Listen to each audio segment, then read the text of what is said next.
the news. I am Monojit Majumdar, editor for explanatory journalism at the Indian Express. This session is about the second presidency of Donald Trump, what he has done already, what he has indicated he intends to do, and the ramifications of those actions for the US, the rest of the world, and obviously India. Now, the words most commonly used for Trump's decision-making style are unconventional and unpredictable. So there are obviously many questions here and quite a bit to explain. The expert we have with us here for you today is uniquely qualified to do that. Taranjit Singh Sandhu was India's ambassador to Washington, D.C. through the last year of Trump's previous term in the White House, and he has watched the functioning of the US president from very close indeed. And he remained in the United States for the first 3 years of the Biden administration as the India-US relationship continued to improve very steadily. Ambassador Sandhu, welcome to the Indian Express. Thank you for your time. Two of your predecessors in Washington, D.C., Ambassadors Navteej Sarna and Arun Singh, have been experts on this platform earlier. Wonderful discussions with Shubhajit, and we are very, very grateful to you for finding time for us. Speaking to Ambassador Sandhu will be my colleague, diplomatic editor Shubhajit Roy. Shubhajit has covered India and the US for a very long time, and he's a bit of an expert himself. So I'm sure this will be a fascinating conversation. At the end, Ambassador Sandhu will take a few questions from the audience as well. Thank you all for joining. Welcome once again. Shubha. Thank you. Thank you, Monojit, for this generous introduction. As Monojit outlined, the US elections last November has led to the return of former President Donald J. Trump as the new president of the United States of America. President Trump, who was disruptive in many ways, has made a phenomenal comeback to the White House after sitting out in the opposition trenches for the last 4 years of Joe Biden administration. Trump, in his usual style, began his second term, as we call it Trump 2.0, with a bang last week on January 20th, with a slew of executive orders. These executive orders include diktats on crackdown on immigration, ending birthright citizenship, pardoning January 6th rioters, withdrawing from the Paris Climate Agreement and the World Health Organization, review of the tariff structures, to name a few. All in all, it's been a busy week for the White House, the world, and of course, the Indian Express newsroom. Trump has assumed office for the second time at a very different geopolitical circumstance. In a world of turmoil, tension, wars, and intense geopolitical competition. China is competing aggressively on technology with the US as we speak. The Russia-Ukraine war is going to complete 3 years in a month from now. The ceasefire and hostages deal after 15 months of war between Israel and Hamas has sustained but has been fragile, to say the least. In this complicated geopolitical context, India finds itself in a very important and delicate situation. As Monojit just introduced Ambassador Taranjit Singh Sandhu, who I have had the privilege of knowing over the last couple of decades.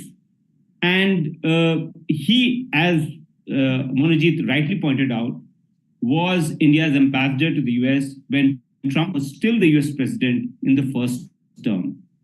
A career diplomat, he has seen the India-US relationship from the time when US put sanctions on India for the Pokhran II nuclear tests in 1998. Since then, he's done 4 stints at the US, thrice at the Indian Embassy in Washington, D.C., and once at the Permanent Mission of India to the UN in New York. Having known him and his work for almost 2 decades, I can say with a certain degree of confidence that his knowledge and network of US politics is better than many who are still serving in the Indian government. Good evening and welcome again, Ambassador Sandhu. Thank you, Shubhajit. Very, very kind words. And also thank you, Monu. And my 2 predecessors definitely were the real experts. But you have called me, let me try and answer some things, some aspects in an impossible situation, as people say. But really, it's not that impossible. He's not new.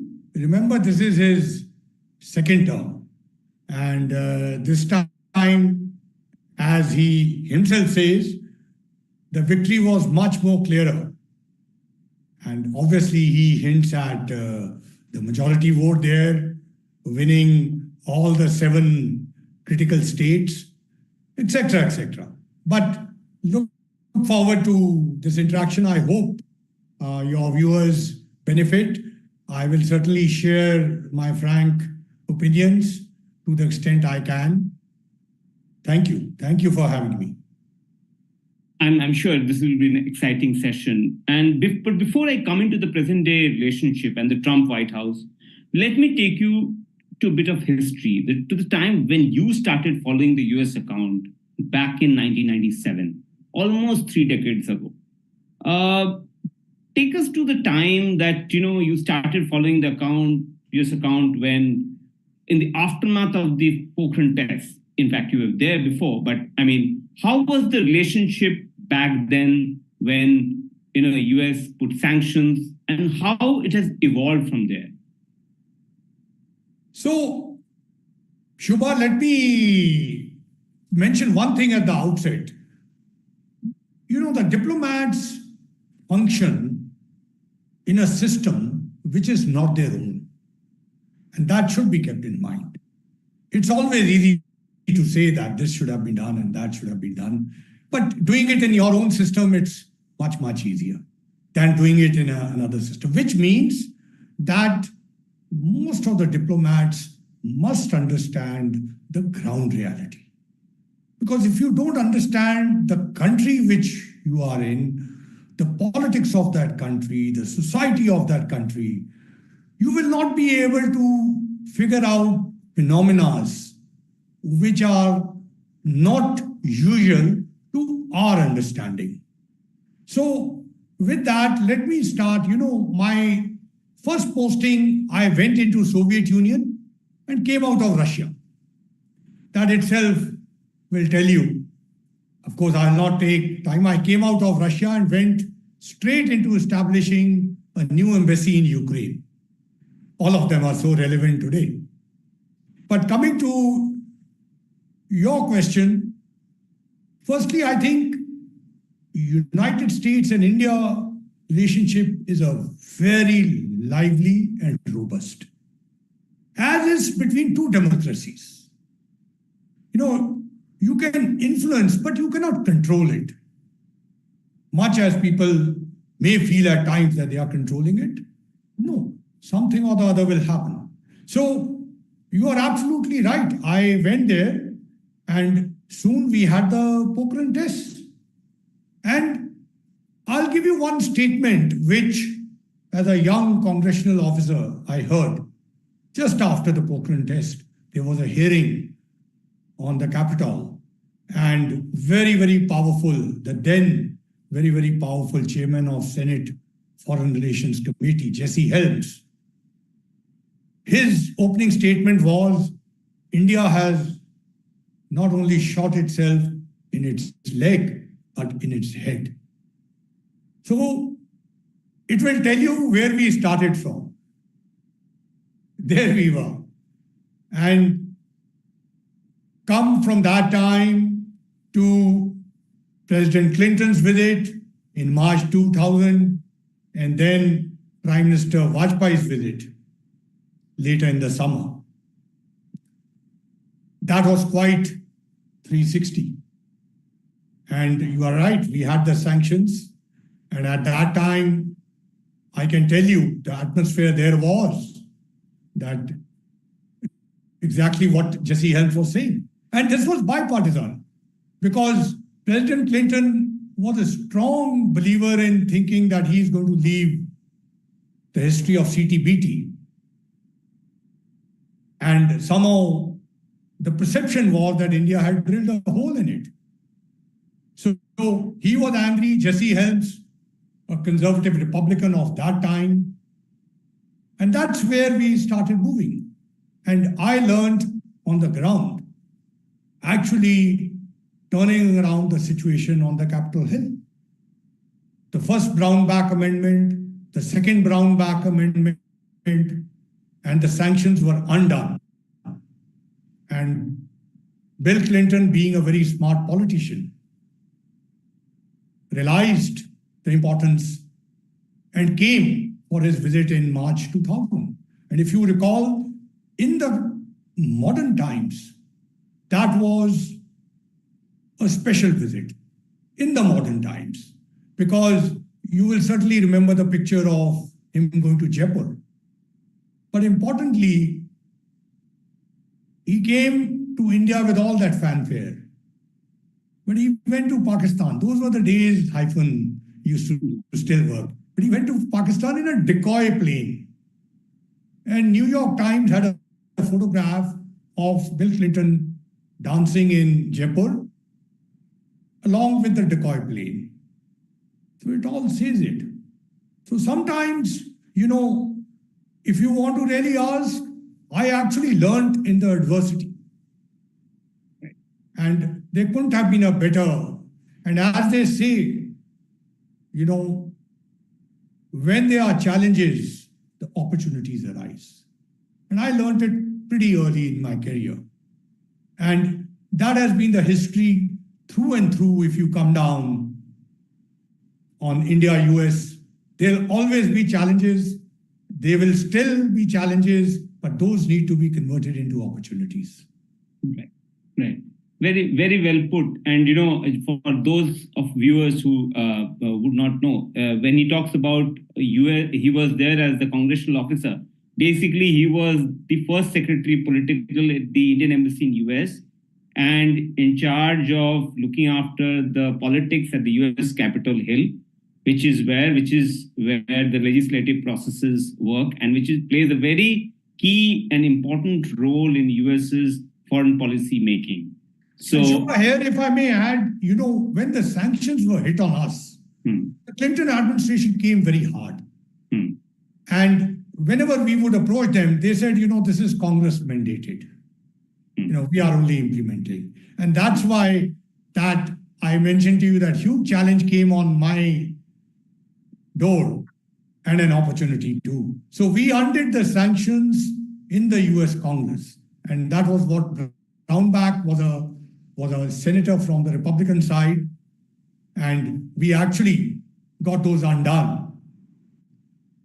I would not at this open forum comment with how much of help from the administration then, but suffice to say that Clinton was a smart politician of those times. And by March 2000, he was visiting India. Right. So now, from there, the journey, the India-US relationships moved with the conversations between Strobe Talbot and Jaswant Singh. There was this next steps in strategic partnership that was launched. And from there, we've come to Dr. Manmohan Singh's tenure, when the historic Indo-US nuclear deal was negotiated and concluded. You were there in New York watching the Indo-US nuclear deal negotiations from 2005 to 2009. Give us a sense of you mentioned about CTBT and NPT. Those were the sort of challenges that India faced. How did you see from your vantage point that transformation in the relationship? Shubhajit, I can't resist but just share with you a small story about Jaswant Singh's first visit and his meeting with Talbot.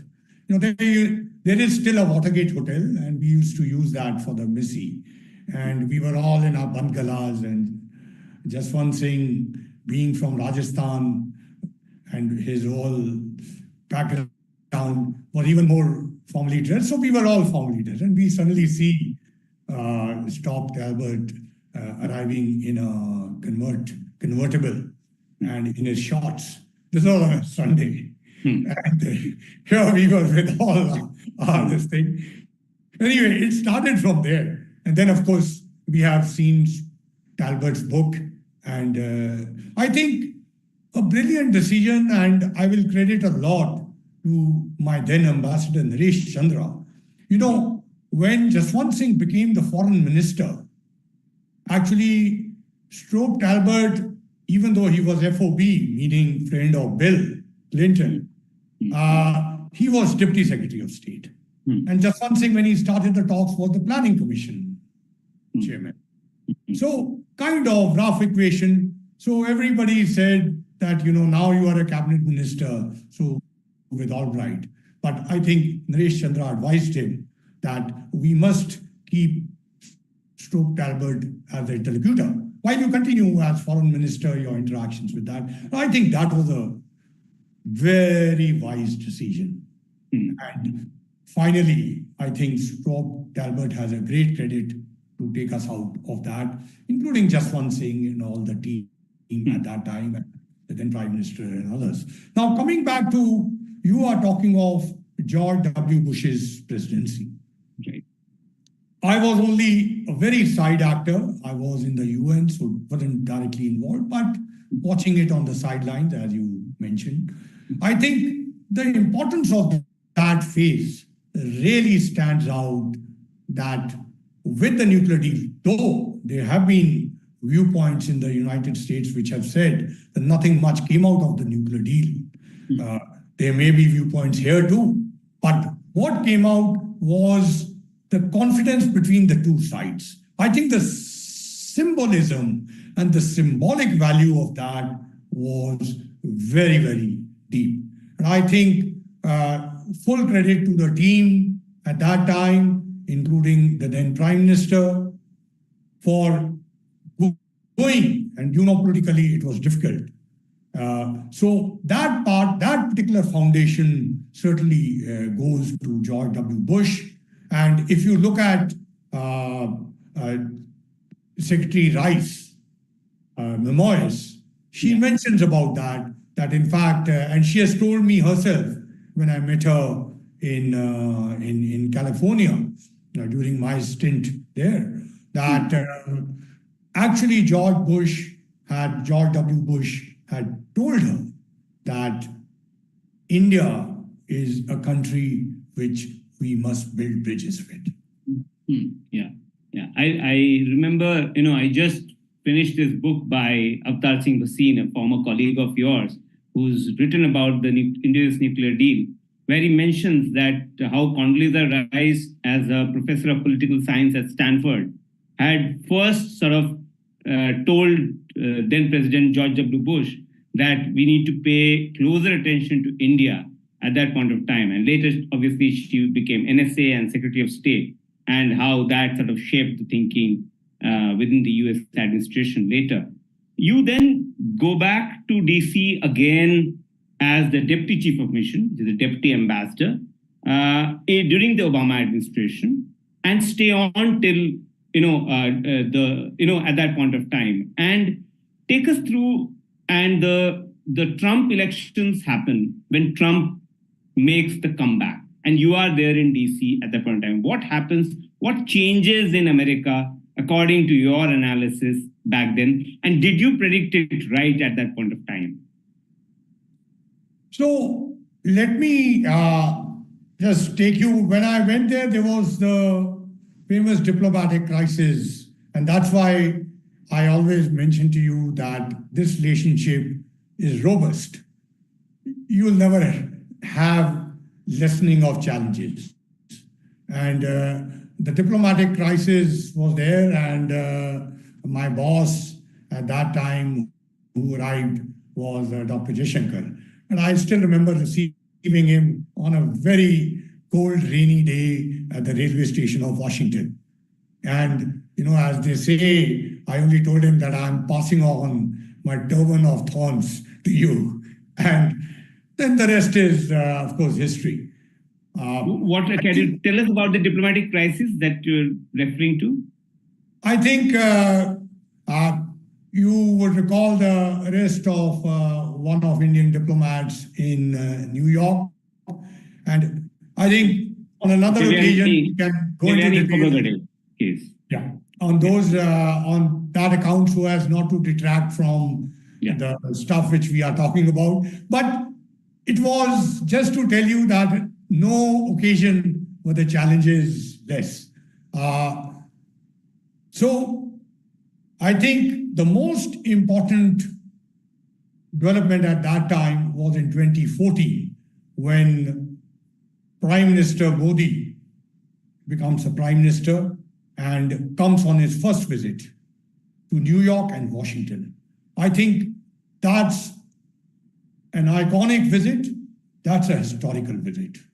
The way it was organized certainly needs to be studied by the younger generations, especially the younger diplomats. Now, just to mention a few, if you would recall that one of the first events Prime Minister Modi did was visit to the 9/11. And then it was followed by that famous interaction in the Central Park. People tend to forget that, that famous statement of "Force be with you." Those were all Americans there. I think that was another interaction which was very important. And finally, in New York, the famous Madison Square Garden. I think the Madison Square Garden sent an important message back to Washington. And by the time Prime Minister arrived in Washington, the first day, instead of having a banquet, and I recall Indian Express at that time writing that so-and-so Prime Minister had so many people, 200. How many will this time come? But instead of having a banquet, Prime Minister Modi had a private dinner. That was very important because that helped establish rapport between two very different people. And the next day, you will recall again the famous ride to MLK, Martin Luther King Memorial. Again, history was it. And subsequently, every year we had, again, landmark visits. In 2015 to California, where energy and economy were the focus. I think it's very important sometimes to remember that the famous dinner which was hosted in California, which had a number of top CEOs, many of them are still around, and a sizable number were of Indian origin. And then, of course, in 2016, we had the nuclear summit, and then later in the summer 2016, the famous US Congress visit and the reception which Prime Minister got in that first one. So coming to our evolution, I think we should also remember that Prime Minister Modi has delivered on subsequent administrations. And there I come to answer to the questions which you have asked about the election. Now remember in 2016, you had on the Democratic side a textbook candidate, Hillary Clinton. Pedigree, served as Secretary of State, women, especially in Democratic Party, etc., etc. And Donald Trump at that time was out of the box candidate. But everybody missed that perhaps, and this is what is the perception subsequently, that there was some problem in connecting with large number of what are middle class voters. And I think the results subsequently spoke, even though it was a close election. But I think the coming of Donald Trump certainly shook Washington, D.C. And I recall, because I was at that time the Sharjah Affairs, and Ambassador Navtej Sarna just arrived one day before the election. And the Prime Minister, in fact, Prime Minister Modi was then going to Japan. And the conversation with Donald Trump took place on the first day. It was a warm conversation. And then, of course, I did leave in January of 2017 for Sri Lanka. And then I watched it from the sidelines. I think you know how the history was made. I came back in 2020, and 2020 again was a very significant visit, and I'll leave you to come to that. Yeah. So 2020, you've watched the last year of the Trump administration. If you could give us a sense of what Trump was at that point of time, with your interactions with him at that point of time, in that 1 year that you, directly as the Indian ambassador to the US, you interacted with the US president. So let me share something interesting with you. When I went in 2020 beginning, President Trump was expected to win. And then, but before that, he came to India.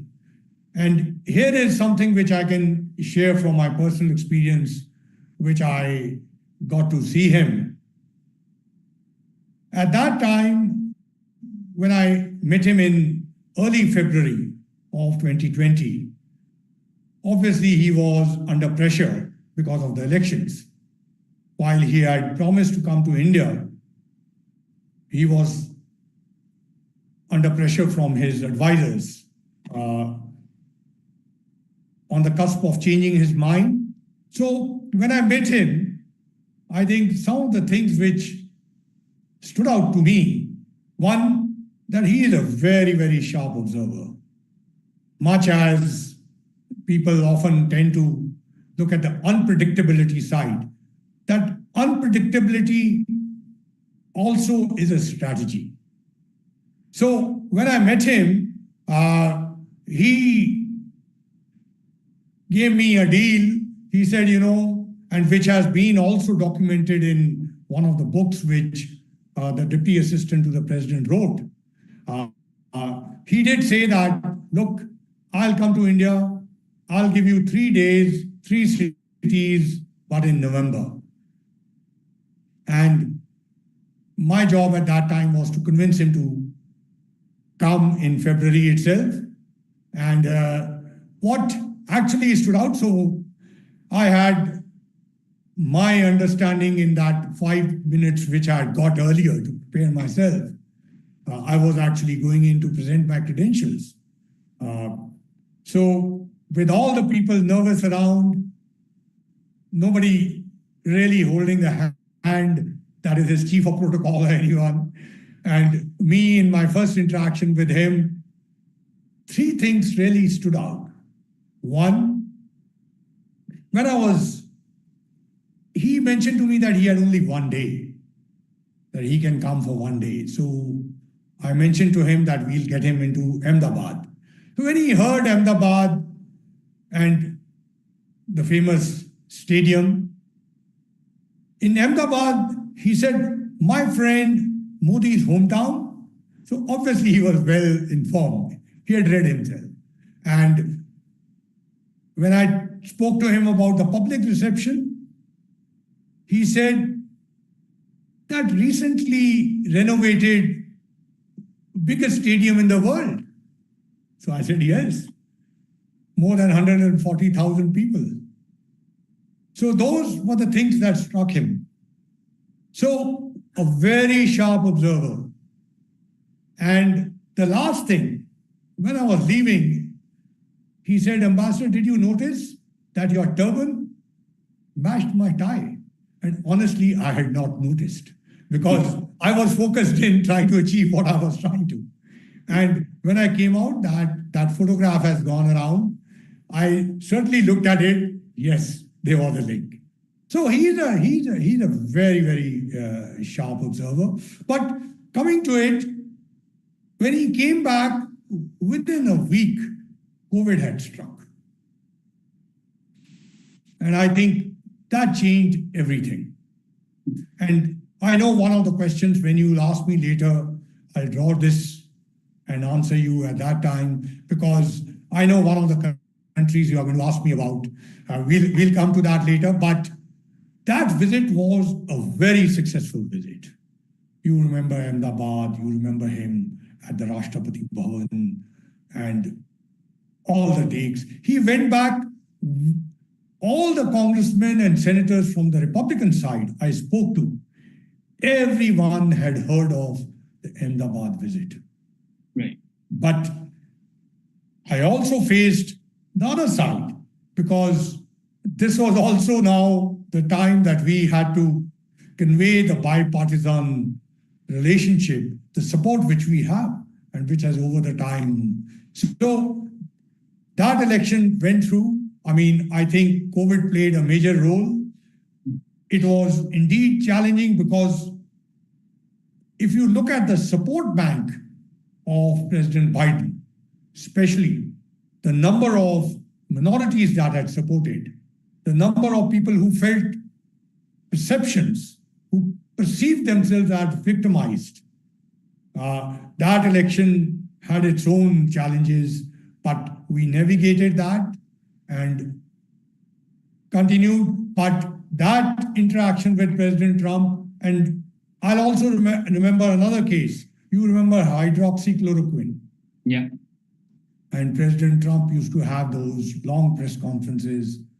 Now, one of our not so friendly country journalists, and obviously they pick up all this stuff which comes out.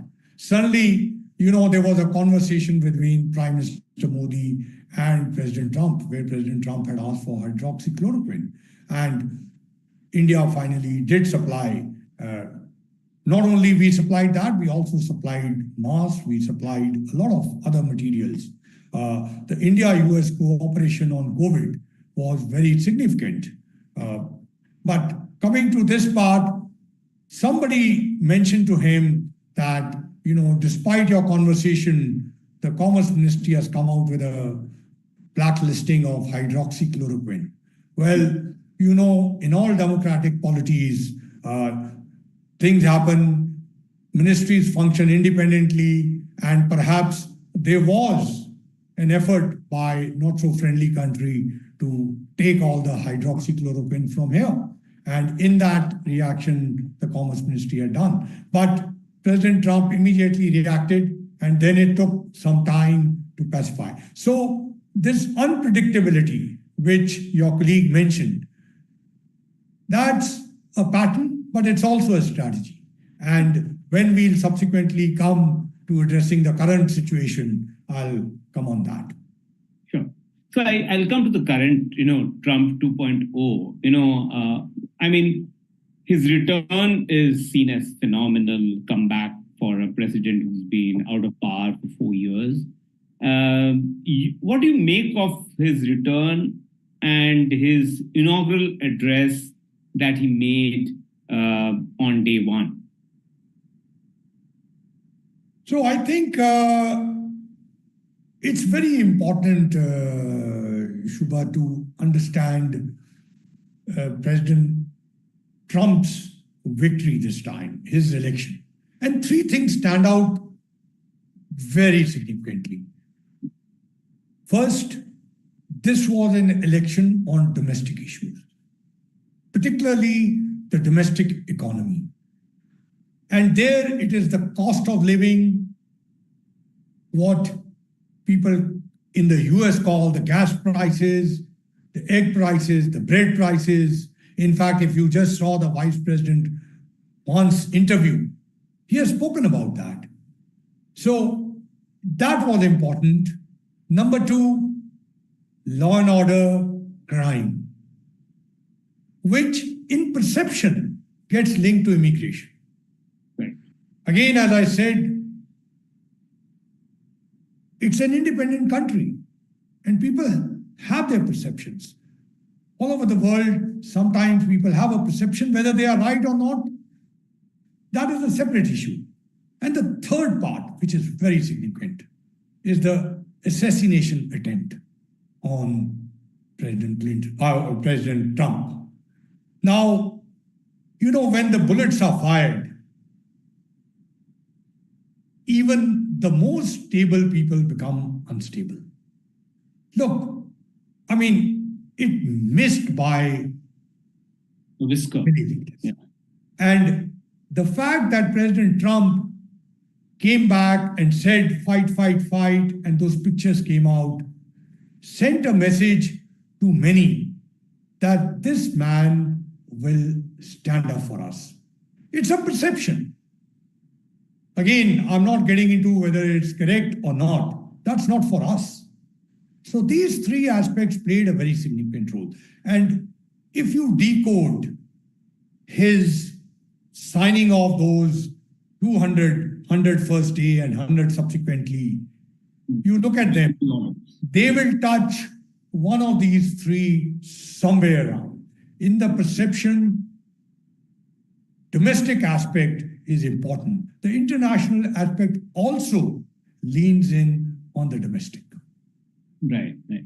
That's a very good point. You said that, all these 200 about odd executive orders, they in some ways connect or address the concerns arising from these three issues that, that get interlinked with, immigration or inflation or what he calls the weaponization of the agencies and he's sending a message domestically. Yeah, to his at this time, it's important that he's a man who keeps his word. Right. Now, people may have their own perceptions, but I am only explaining to you what and trying to rationalize what he is doing. Right. So, I'll come to the cabinet picks, that cabinet appointments that we have seen, and I wanted to give us a sense of the key appointments, especially the Secretary of State, Marco Rubio, and National Security Advisor, Mike Waltz, who I'm sure you've known both of them pretty well from your previous tenures and your interactions. What are they? What do they stand for India and for the Indo-US relationship? So very, very significant aspect. I think the cabinet picks also, in a sense, send a message about what President Trump is and what he's trying to accomplish. Again, as I say, people can have their own views, whether he's correct or not. But, he's won a mandate. So let me start. One section are experience, and in that sense, there's a predictability about them. So the two names you took, let me start off with Secretary of State Marco Rubio. And here I want to mention something very interesting to you. In 2020 June, I had briefed Senator Marco Rubio. Our not so friendly neighbor came into our border. Yeah. And not many were coming out and making statements. And I think that's an open fact. You can just study it. But Marco Rubio, after that interaction, put out a public tweet where he said he stands with people and government of India against China. Right. And the atrocities of China were condemned. And subsequently also, Senator Rubio and his team have worked with us. Every year he has been putting in a law where he has supported that India should be provided with top technology. So that's the history which he comes from. Right. So it is significant. Similarly, Mike Waltz. Mike Waltz is a great friend of ours. When the congressional delegation was here, all of us, of course, the Indian media was fascinated with Ro Khanna. Which time was this? This was actually in 2023. He was here for the Independence Day.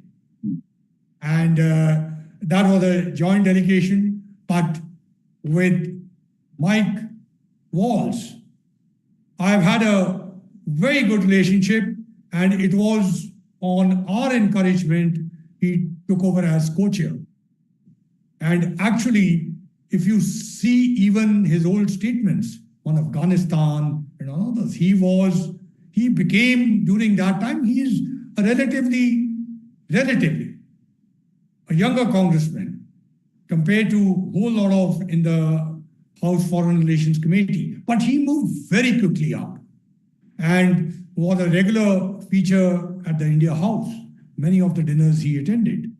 And mind you, his wife also occupied an important position in the first Trump administration. I'll leave that for you to research that. So both these are very solid picks. And similarly, the new FBI director designate was also part of President Trump's delegation. He was a very, very close associate of the now Deputy Chief of Staff, Miller. And of course, Tulsi Gabbard has also been a co-chair of India Caucus in one of my previous stints. So we have a number of people, but at the same time, this cabinet also has a number of people who have had a close, for example, the Defense Secretary. I think 5150 also tells you about the challenges which President Trump faces, right, especially with some of the domestic issues. I wanted to now come to the issue of immigration, where we saw President Trump sort of signing off several executive orders and his crackdown on illegal immigration. Now we saw also, this was part of the conversation between External Affairs Minister S. Jaishankar and Secretary of State, in his first meeting with Mr. Jaishankar, raised this issue of what he calls irregular immigration. And how concerned is India, or should India be, given the size of illegal immigrants in the United States right now?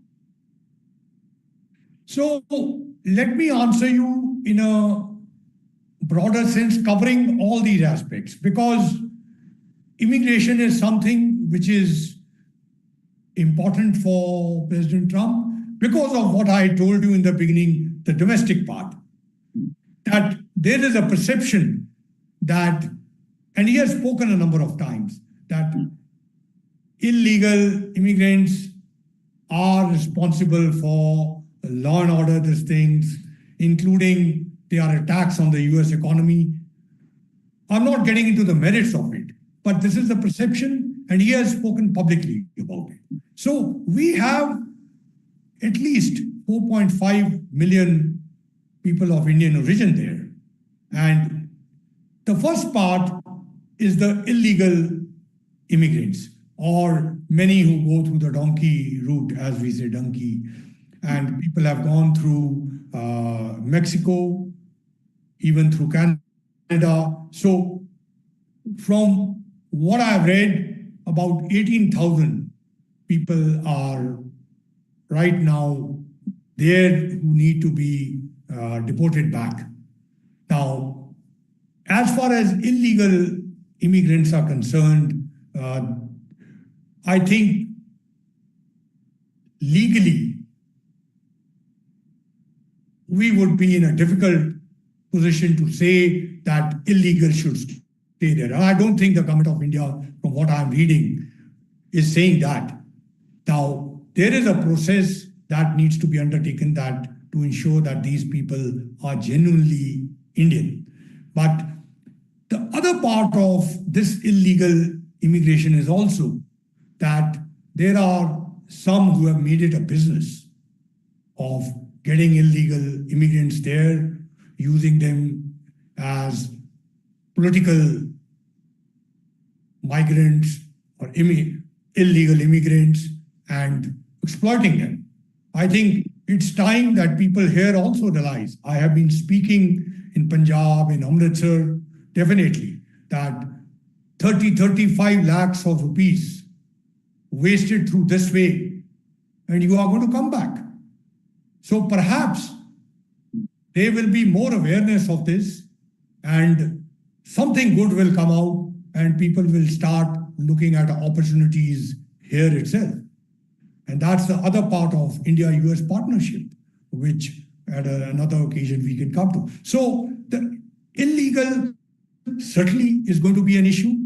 I agree with you, but whatever can be identified will come back most likely, and I don't think the government of India will post. But there's also going to be a section who may not have their documentation complete, because there are some aspects of documents. Now that could be concerning, because when you are asked to provide proof of documents, and sometimes you are not able to establish, those people could also be subject to executive decisions. I'm only moving ahead. Then there's also an issue of H-1Bs, L visas, especially their children who are born there.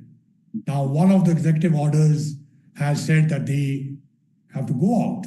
And look, that is also true in some of the other countries, if you look at. The laws that exist do not automatically make them local citizens. This was something which was happening in the United States. Now, of course, it has been challenged, and this will play out. We'll have to wait for that. So these are some aspects of different aspects of immigration which will have to be looked into. Do you get a sense that, the fear here is that, these illegal immigrants are obviously the target, but it might lead to restrictions on the legal routes, especially the H-1B visa and other such categories, say B1, B2, or F1, which is student visa. Do you see this immigration debate impacting the legal routes as well? So, Shubha, here I will point to President Trump's statement itself. The H-1Bs and 300,000 Indian students, most of them in STEM areas, they bring value and competitive edge to the United States. So they have an economic benefit which they bring to the United States. So that will also speak for itself. But I will certainly concede that there will be challenges here. And this requires handling. Challenges because, look, you already saw that Vivek Ramaswamy made some comment, and the reaction to that from a certain section of MAGA. So sometimes the lines do get blurred, but I think what is relieving is President Trump's very, very clear statement on this. Absolutely. I mean, I completely agree with you. In fact, we reported the two statements that he made within a span of 1 month, one as president-elect and one after becoming the president, supporting the H-1B visa program. I come to the second hot button issue, which I think could be a challenge again, is the issue of tariffs. President Trump, in his own words, is called India tariff king, abuser of tariffs, all of that. And he threatened about across the board 10% tariffs. China, he threatened 60% tariffs. Now he scaled it back again. But he said in one of the Q&As at the Oval Office that 100% tariffs on BRICS countries. So this issue of tariffs, how will that be a big challenge? Would you foresee that to be, and how does Indian government, do you think, would navigate this issue?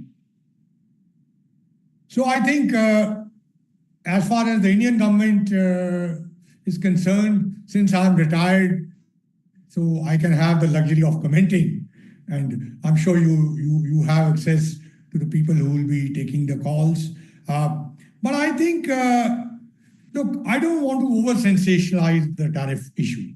I think in your questions you have partially answered in a very early indicator. But look, tariff is going to be a challenge. There's no doubt. Again, I'm bringing you back to the domestic because there is a perception, and especially with President Trump and some of his advisors, that tariffs play an important role in as an instrument of state policy and further as a means of economy getting input of resources.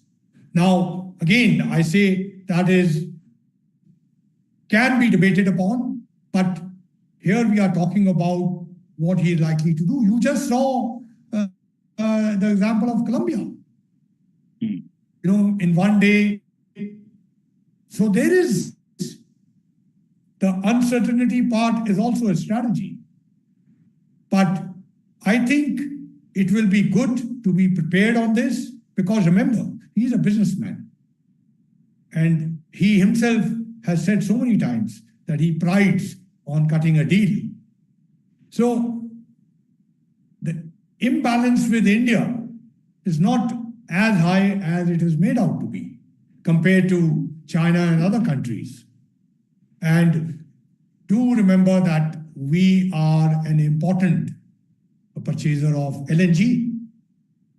And that started during Trump's first phase.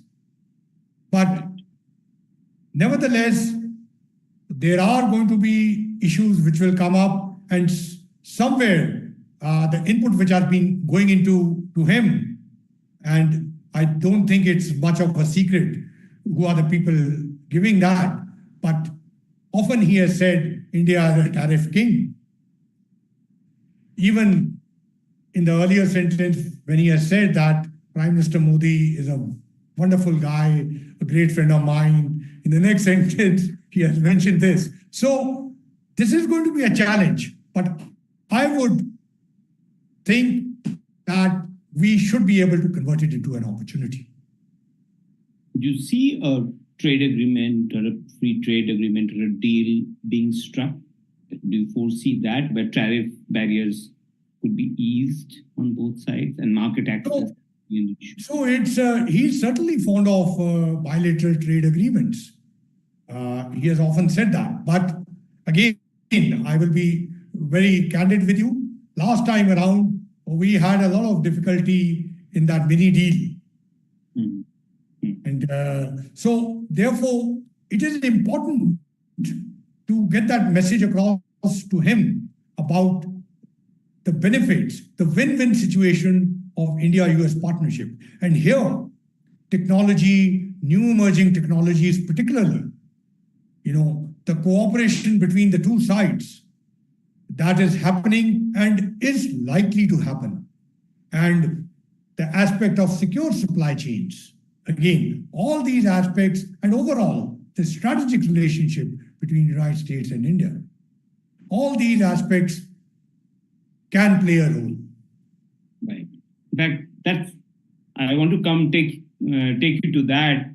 This technological cooperation that post India-US nuclear deal, it sort of unlocked many doors, and we had in the last 10-15 years, we have seen all these major defense agreements, foundational agreements leading to defense cooperation, more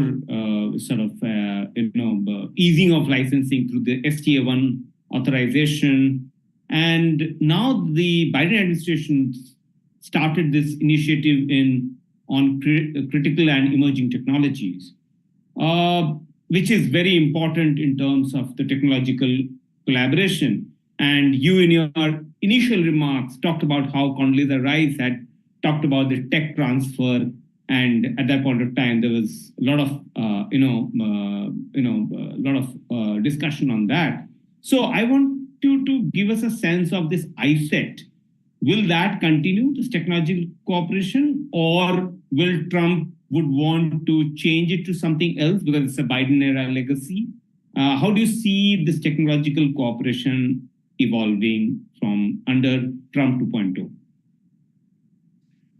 So I would say that, look, the evolution has continued. And ISET was not totally born in vacuum. I mean, different elements of that aspect has been growing. I think ISET is very important for both the countries, and it's an important foundation of the partnership. And the areas which are being covered, I already mentioned to you the strategic side, that secure supply chains are an important element. And I think in that, you also need to see Trump 1.0, the significant role which he played and his administration played in backing India when we had the challenges on our border. So, incidentally, the leasing of the Guardian was first done during his time.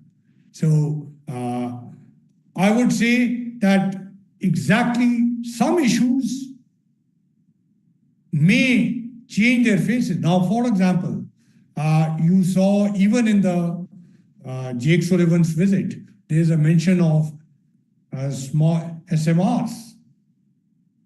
Again, going back to this, India has huge energy requirements. LNG, SMRs are likely to be important in coming times. And that would definitely be an important foundation for Trump 2.0. So one example I'm giving you right there. So other aspects of technology too. And do keep in mind that India is a very young country compared to the aging world. You know, the average age in India is 26, 50% is 26 and below. So, as the Prime Minister says, youth for global good. So, he has a pretty clear strategic foresight. And that's why I think the ISET, with some modifications, because that growth will certainly take place. Like I've given you the example of SMRs. And again, on energy requirements, India has huge requirements, and the United States during Trump 1.0 came to India's assistance and perhaps will come even more. And you have seen that he is telling Europe to pick up LNG from the United States. And India is already picking up and has much more potential to do that. You sort of obliquely mentioned about the challenges in India-China border and how Trump had to come in support of India's. And, just to give context, Trump during the first administration had backed India in both Doklam and then when Galwan, when the India-China border standoff in Eastern Ladakh started. And at that time, Trump administration was very clear and categorical in its statements of support with India after Galwan, in which 20 Indian soldiers were killed. I want to take you to the China aspect, because in the first term, US President Trump was the first US president to frame China as a strategic threat, as a rival in the national security strategy of 2017. And, and Quad was born at that point. I mean, revived. It was born earlier, but it was revived during... Also the national strategic strategy, which came out in 2020 December, January. Yeah. Before President Trump admitted office. Yeah. So, so the China factor has been a sort of a strategic glue for India and the US in the last several years. And President Trump has really been a strong advocate of India-US relationship from that context. Now, we also see a bit of nuancing by the US president after being elected, his outreach to President Xi, calling him for the inauguration, and then sort of toning down the rhetoric a little bit more, in the call. Also, we saw the Chinese came out with a readout, a very positive, glowing, gushing readout of the phone call between Chinese President Xi and US President Trump. So you think, the India-US relationship will sort of, will continue, and the China threat, the China as a rival, that will still frame Trump's 2.2 administration? So you have raised a very, very interesting aspect of the great power diplomacy, if I may use the word. Okay, I'll not use the word rivalry. I would draw three interesting points to you. And perhaps one of them, you have seen it, but very few observers, and especially in India, have been mentioning that. First is the personal aspect. Remember that President Trump is very bitter about his loss in the 2020 election. And there have been write-ups, especially some comments by people who are near him, that he certainly holds COVID to be responsible for it. And there you have seen that in the perception of Trump administration, 1.0 and even 2.0, the initial start, the COVID is Chinese virus. I think if you see at some of the CI statements of yesterday, so that's one aspect. The second aspect is what you have touched upon is the strategic aspect. There is certainly the competition there, and India, or the importance of port, which you very recently saw during the inauguration, during EM Jaishankar's visit, the interactions and some of the selections of the people in important positions. But there is a third angle to which you are alluding, the commercial angle. So there are commercial entities, there are financial corporations who have had a relationship, who have a relationship, okay, who have certainly been pushing. And I often get to hear about TikTok. So all these factors are going to play. And that's why I bring you back to what I originally said, that the domestic will certainly play a role. And here I only want to add, China is a domestic factor in United States. A very large population, including the MAGA crowd, hold China responsible for a lot of. So the policy which will come out, we certainly need to watch. You are right, it's going to be a challenge, but it will also provide opportunities to many. So it's going to be tricky, but there are pointers. And as I pointed out to you, those pointers. So it's going to be weighing in of these factors. And I think we do have our own bit. Should we be bothered about it? Well, if I was official, I would say no. But certainly we should be keeping an eye on it. Can we do something about it? In the United States, with my experience, I will say certainly. But what? I will keep quiet on. Right. Since you mentioned about the commercial interests, Elon Musk, world's richest man, is like one of the closest advisors to President Trump this time, which was not a factor last time. And he owns the social media platform X, SpaceX, and obviously Tesla. And Tesla, one of the biggest markets Tesla has is China. How do you see Musk's role, influence, and impact on President Trump? And will that benefit India or China?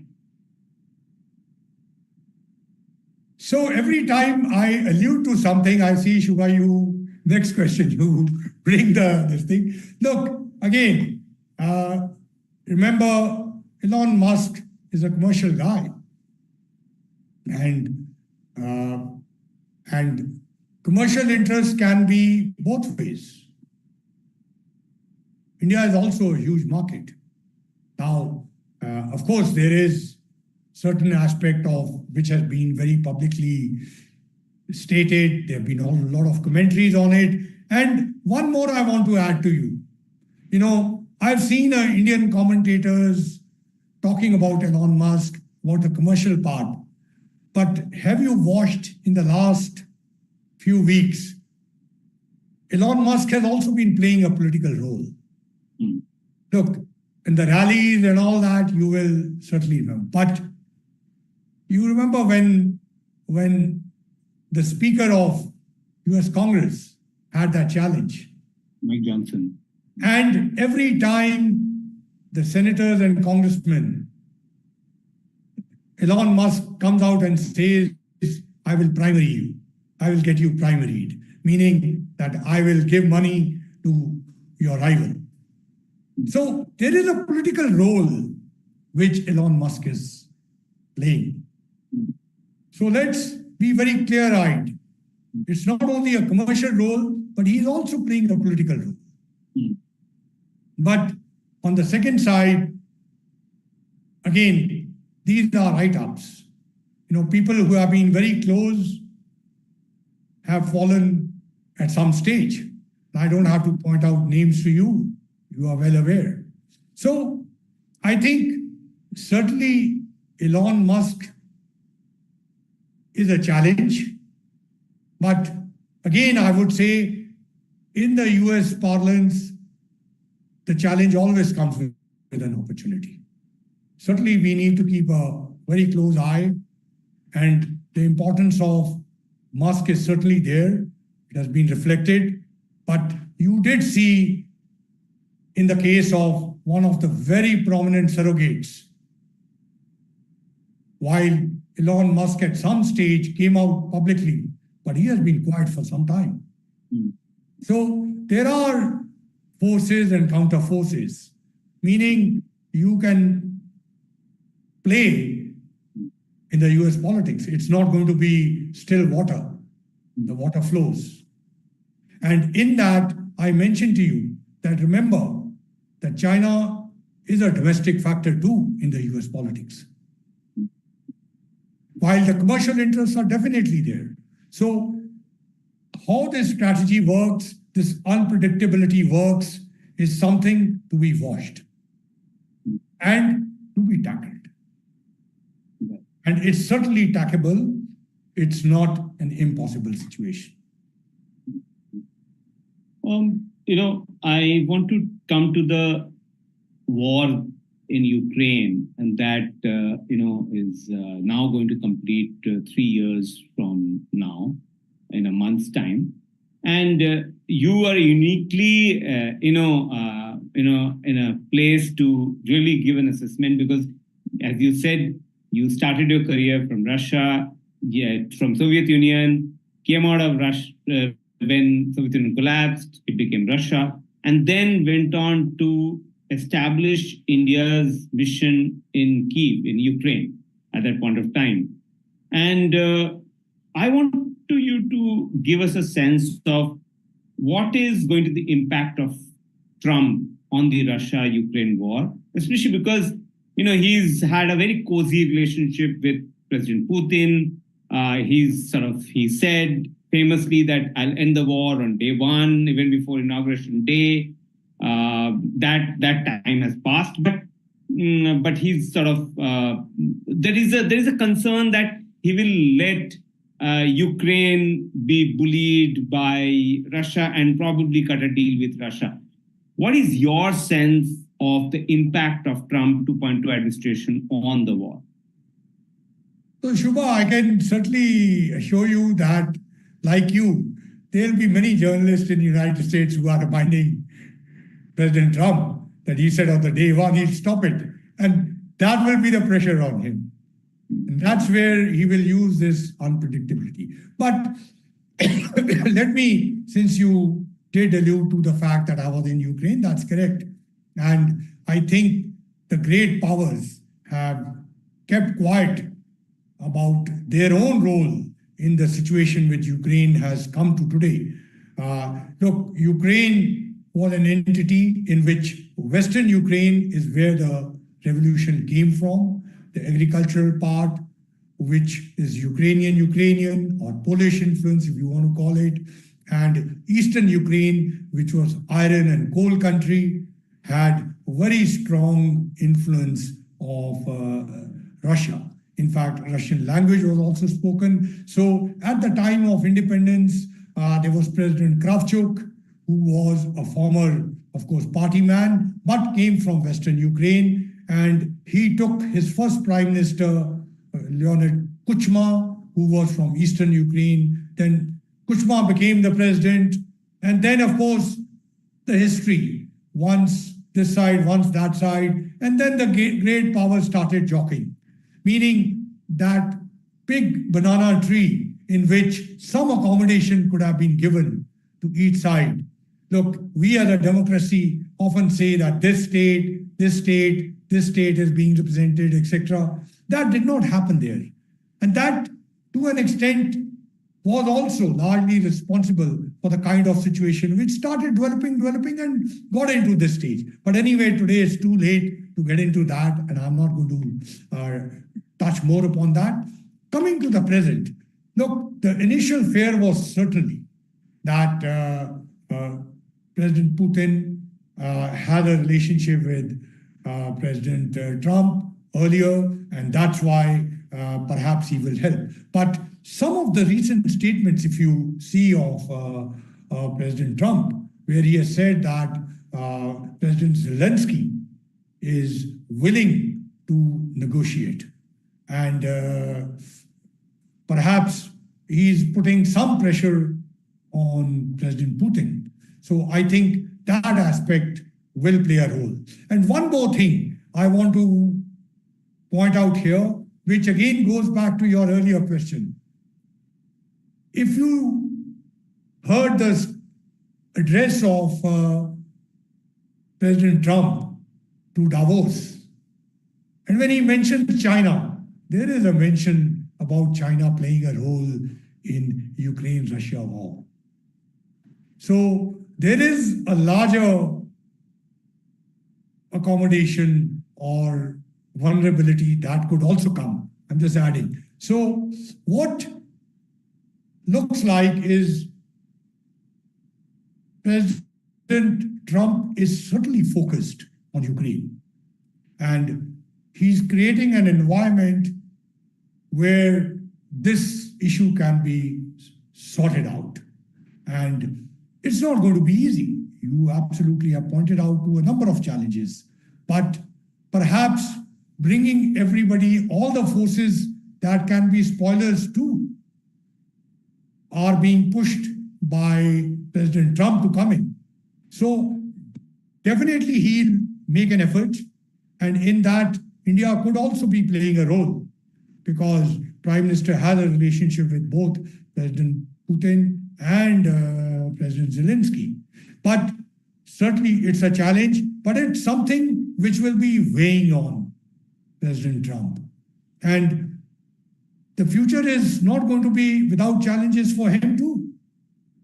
And Ukraine is going to be one, Middle East is going to be another, and definitely the US Congress and local politics is also going to be one. Do keep in mind that this time around, when the defense secretary was confirmed, there was only a difference of one vote. And if we go to the House is even closer, and there's an election coming in 2026. So these are different aspects of pressures which will come on him, international as well as national. Right. Since you mentioned about the situation in the Middle East, I wanted to, take you to the West Asia situation. And we saw almost after 15 months of war, fighting, conflict, and war in Gaza between Israel and Hamas, which got expanded to Lebanon and after Hezbollah. And now there has been a ceasefire deal, which is very tenuous. Hostage swapping is happening as we speak. And, President Trump, how do you see him sort of approaching this conflict, this particular situation? Because he, in his first term, had sort of championed this brokering the deal between, US and the Abraham Accords. And, and so... But in the United States when that was signed. Correct. And so I want to understand from you, if you could explain to us, how do you see the Trump 2.0, its impact on the Middle East situation now? So there are some aspects of this which I can point out to you. First, of course, is that even before he assumed the office, the unpredictability part as a strategy was well used. I think there was a remarkable coordination between Biden administration and incoming Trump administration. This is public knowledge. And in that, some of the statements made by him perhaps served a certain part on both sides.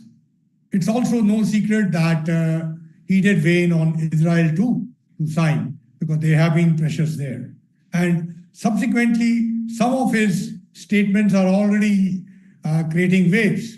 I mean, you have seen the Jordan, the Egypt one. There have been reactions. What will come out of it? I think another important part which you have pointed out to Abraham's Accord is that here, perhaps he certainly, in the past and in the current, is not very much favorable to Iran playing any role. And Saudi Arabia, UAE, etc., them playing more role and taking more responsibility fits into his thinking. So that aspect also he will be utilizing to keep pressure on to get all the parties together. Now, you are absolutely right. It's a tenuous one. I mean, even within Israel, on some of his Jordan, Egypt plans, even today, you look at the statements by some of the groups which otherwise did not support the ceasefire, but supported this. So it's going to be a mixed bag. It's a challenge. But at this moment, President Trump is negotiating through. It's to be seen how much he'll be able to succeed. It's certainly there is an opening. This particular ceasefire, which had not come about for a pretty long time, has come about, but it is certainly tenuous. And how these outside actors, and I can certainly see under the carpet, the full efforts are on by American diplomats to get these other countries to win. Yeah. And including China. In his statement, he has also mentioned about China. That is to Davos. Before I move on to audience questions, I just have last question on the region. So Iran has been a major player in the entire scheme of things in West Asia. And President Trump, had maintained the maximum pressure campaign policy in his first term, and walked out of the JCPOA, which was the deal with Iran and the P5+1 countries. In the second term, you think that would continue, or because Iran is now seen to be weaker than it was earlier after Hezbollah's sort of being decimated and Hamas also facing losses. So Iran's sort of proxies have suffered, and so it is said that perceived that Iran has weakened considerably. How do you see Iran sort of situation playing out in the West Asia with Trump 2.0? So if we look at Trump's stated positions and his expressions, which clearly indicate his thinking and soft spots, I think Iran is certainly not one of those countries where he has any soft spot. So there is going to be pressure on Iran. And when you are seeing him reaching out to Saudi Arabia, UAE, and other countries which don't perceive Iran in any positive way. So that aspect will certainly play in there. But long term, can I predict that as a deal maker, what kind of solution he will settle for? Look, it certainly will be a solution. He could cut a deal in the long run, but Iran, given its weaker position, will have to certainly yield a lot. So maybe as it sees the world coming out, look, right now, a lot of people will be in wait and watch mode to see how things develop. And certainly, Iran should be one of the countries which should be in that mode, or getting out and cutting a deal which is not going to be favorable to the way which you had earlier reflected when they had their international supporters, where they had a lot of nuisance in a lot of places. Right. I'll now go to the audience questions, and the first question is from Mr. Rajendra Dange. Mr. Rajendra Dange, if you could unmute yourself and ask a question.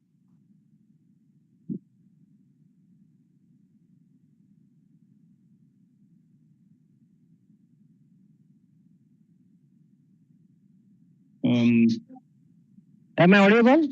Yes, please, go ahead. Good evening, all dignitaries. Myself, Rajendra sir, from Solapur, Maharashtra. According to this today's session, my question is that what are the effects of Donald Trump's second 2.0 on India-related brain drain process related to education? Can you help me, Shubhajit? The voice was not. What is the question? If you could repeat, please. What is the main important influence related to Indians related visa brain drain process? I think he's asking about the visas and the that process. So I see some questions in the chat box as well. So I'll just read out a couple of them. You can club them. No. Yeah. How big a challenge will return? YK Sinha asks, how big a challenge will return of illegal and undocumented Indians pose to bilateral relations? How will return of such large numbers impact domestic politics in Punjab and Gujarat? You're sitting in Punjab, you're from Amritsar, so I think it's very apt that you answer that question. And what is the process? Will the process of rounding up illegal immigrants create law and order problems? I think broadly, if you could. So I think you said YK Sinha. I hope it's not my colleague, but I'm sure it's he will know the answer as well. Firstly, the visas issue. Look, I think Dr. Jaishankar in his press conference has mentioned that the visas, the significant delay in getting visas is something which is causing a problem. And mind you, these are people who are seeking legal visas, and these are the best friends of United States in India. And I recall during the COVID when the staff had gone down a lot, and I think this also relates to that problem when they pulled back, because the contractual staff did not want to come back, not just to India, in a lot of other countries. So this aspect, I think the US administration will need to look into, the US embassy will need to look into. We also faced a problem in United States, but we came up, even you remember those Vande Bharat flights, that was also not easy at that time, but the Indian officials were able to go and take responsibilities at the airports. So visas, getting visas faster is definitely an issue which needs to be addressed. And Dr. J. Shankar did raise it. Now, as far as domestic reactions to this are concerned, firstly, law and order back in the United States, how much of that is a problem, we will have to see. Because, look, more than law and order, sometimes there may be an issue between federal and state governments there. But I think the US Army is being pulled in, a number of other authorities are being pulled in. I don't know how much of a law and order situation there it will be, but since you have asked me about Punjab, and from what we have picked up in open sources, it appears that people from Gujarat and Punjab are the big bulk in 18,000. These are articles which have come out. Look, to an extent, honestly, if somebody has paid 35 lakhs and gone abroad, you really can't hold the government responsible for going out. But irrespective of that, when the person is back, he certainly wants to hold somebody responsible. So I think to an extent that may become a political issue, but I think there is a clear-cut answer there, because going illegally, nobody encouraged you. And that's why it's a lesson for the others who are in the process and in the future, that please do not sell your properties, don't spend so much of money and go outside. And it also points to another issue which I've often been talking. It's very important that the people get the appropriate skilling here. Degrees for degrees' sake is not what is needed. Degrees which give you skills, because when you go with skills, your value is very different. That's why when we discuss H1B, I was able to answer back to you also about those 300,000 Indian students, 2/3 of them in STEM areas. Look, they bring value and competitive edge to United States. There will be companies, there will be big business who will bat for them. And that is significant. Right. The next question is from Shambhavi Suri. Shambhavi, if you could unmute yourself and ask a question.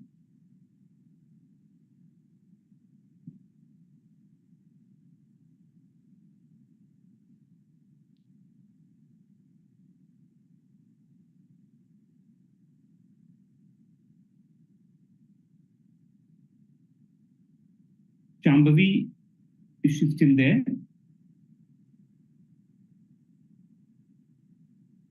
I think we'll move to the next question by Syed Salahuddin.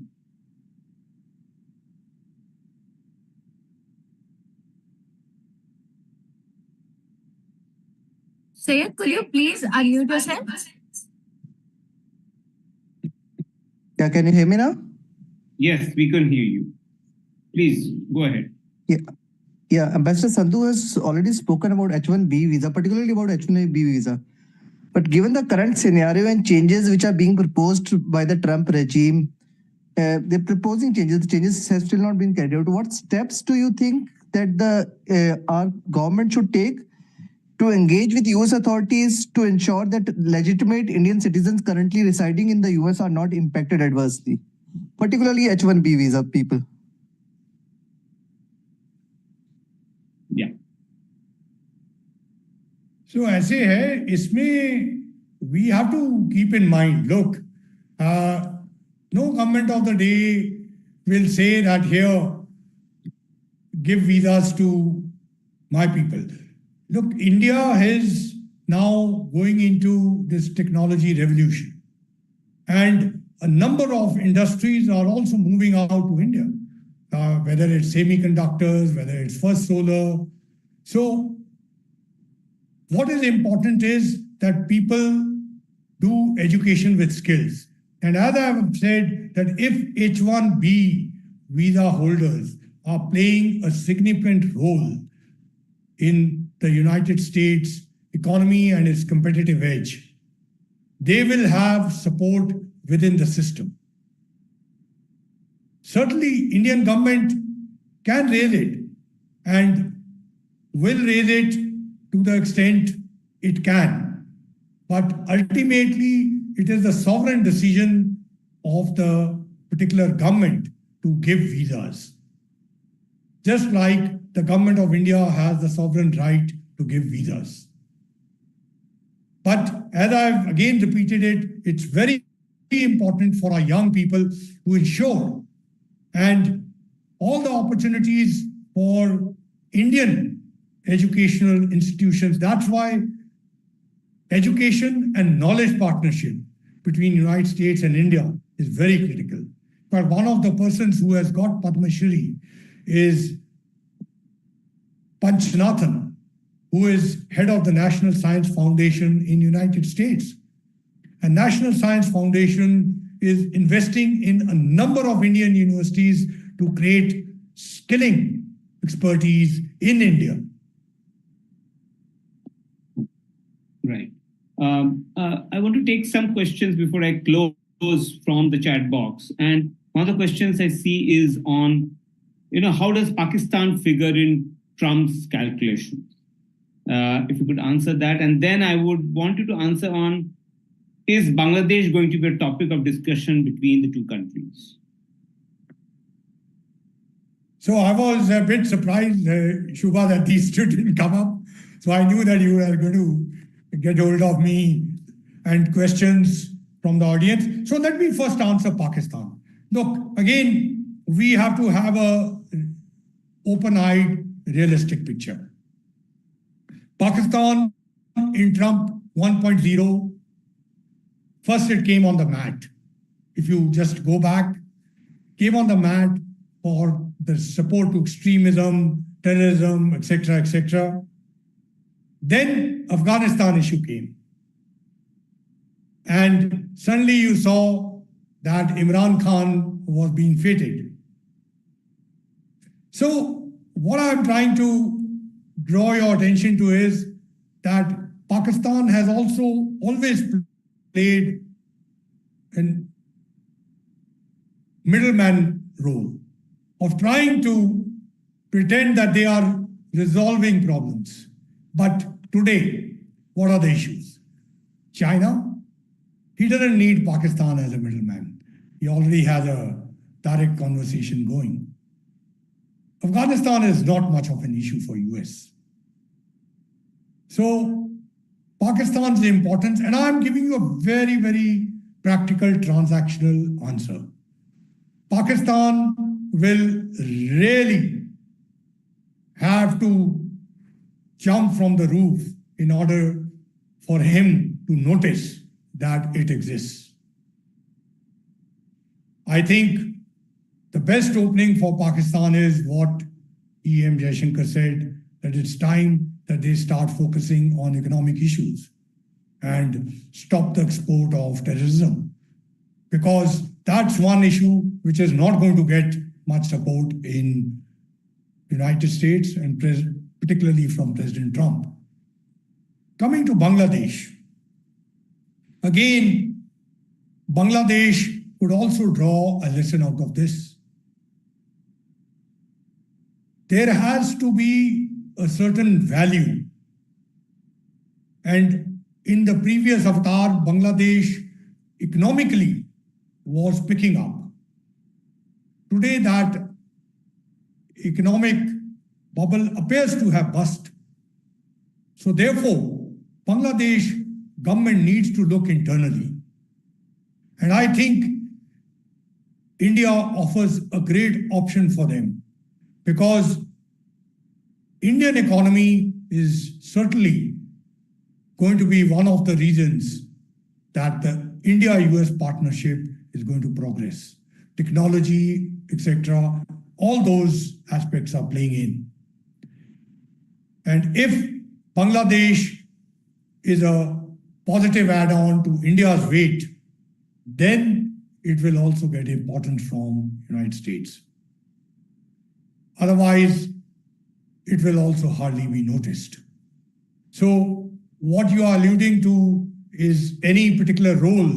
I think my understanding is broadly Trump administration will go by what India sees happening in this area. Okay. A couple of questions I want to, because there are several repeats, and Shambhavi Suri, who couldn't connect, she has put it on the chat box. After the US's pullout of WHO and the Paris Agreement, what are its implications to the global policy landscape? Also, does Ambassador foresee any changes or implications in the Indian context specifically?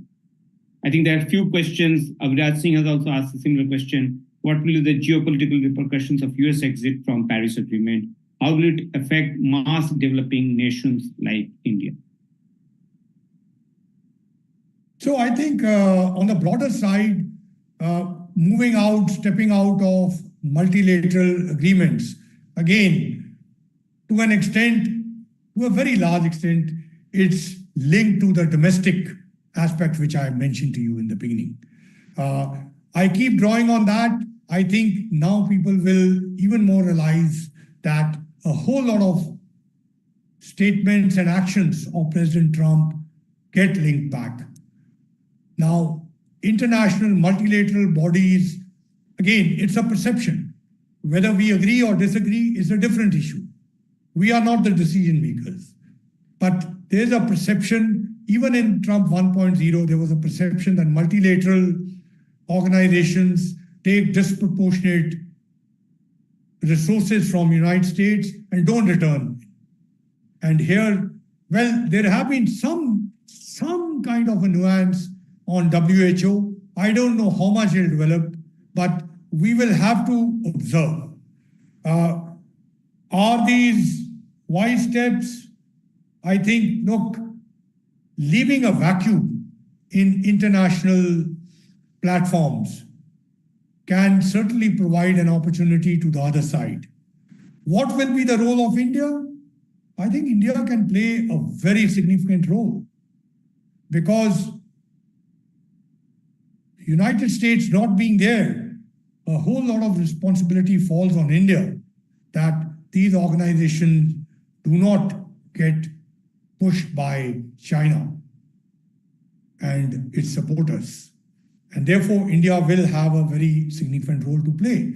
And I think perhaps Indian diplomats would play a role also in explaining to United States. And therefore, these multilateral organizations should discuss with government of India of trying to influence United States to come back or have some form of cooperation with these multilateral bodies.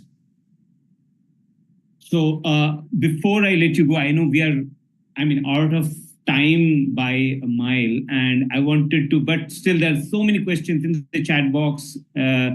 I just want you to give me a sort of a forecast. Since you've interacted with President Trump, you know American politics well. How do you decode President Trump, and do you have any forecasts which will be disruptive in the next 4 years? So, I had this periscope. Would President Trump hire me as an advisor? But look, I think it's very early in the day. As they say, we are still in the honeymoon stage.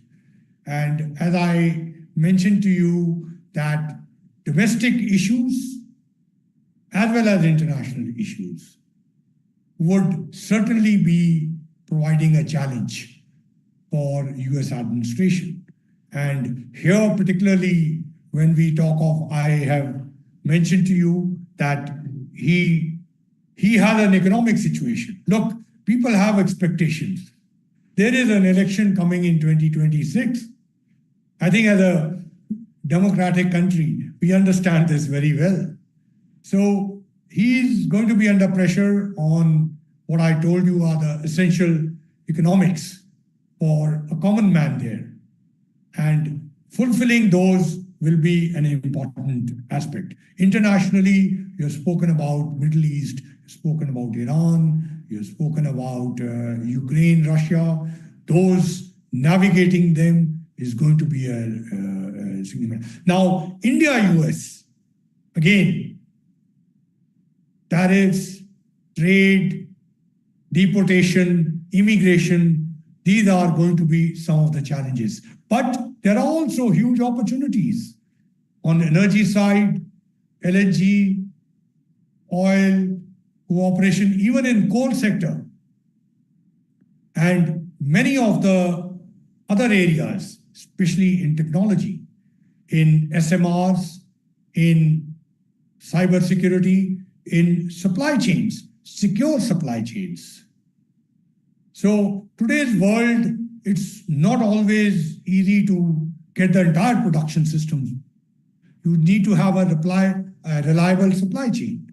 And India is an important country which can be playing a role in that. Right.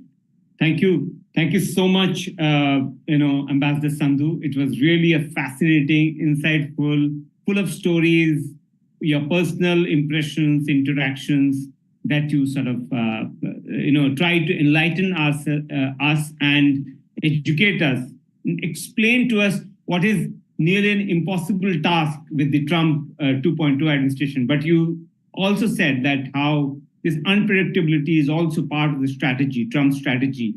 We hope to engage with you and in future as well. Thank you so much for your time. I must thank all the listeners, viewers for joining us today with all your comments, questions in the chat box. We try to answer most of your questions, but please feel free to write to us. And if some of you want to refer to this particular conversation or tell your friends about this particular conversation, it will be on our YouTube channel. The link will be posted shortly, and you could watch it, rewatch it, and please feel free to put your comments in the YouTube link. And till the next session of the Explained Live, I hope to hear from you on our chat boxes and our emails. Thank you so much all for joining. Thank you, Ambassador Sandhu. Have a good night. Thank you, Shubha, and through you, thank you to all your listeners. And I know we extended the time, but this was such a fascinating topic. I'm sure we will all be observing closely how the things develop. Thank you very much. It was wonderful. Greetings from Amritsar. Thank you. Thank you, Ambassador Sandhu.